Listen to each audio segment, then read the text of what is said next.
ஐக்கிய நாடுகள் சபையின் இலங்கை நிரந்தர வதிவிட இணைப்பாளர் மார்க் ஆண்ட்ரோ பிரெஞ்சே மற்றும் பிரதமர் கலாநிதி ஹரணி அமரசூரிய ஆகியோருக்கு இடையிலான கலந்துரையாடல் ஒன்று அலரி மாளிகையில் இடம்பெற்றது.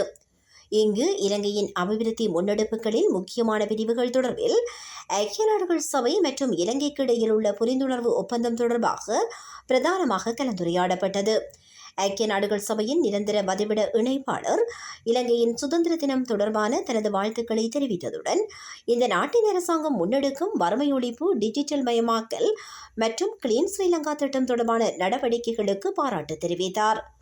சுகாதாரம், கல்வி, விவசாயம், காலநிலை மாற்றம், சமாதானத்தை கட்டியெழுப்புதல் மற்றும் பாலின சமத்துவமின்மை உட்பட 9 பிரதான பிரிவுகள் தொடர்பாக கலந்துரையாடலின் போது கவனம் செலுத்தப்பட்டதுடன் தற்போதைய மற்றும் எதிர்காலத்தில் ஏற்படக்கூடிய சவால்கள் தொடர்பாக ஒன்றிணைந்து பதில் தேடுவது தொடர்பாகவும் இரு தரப்பிலும் கருத்துக்கள் பரிமாறப்பட்டன.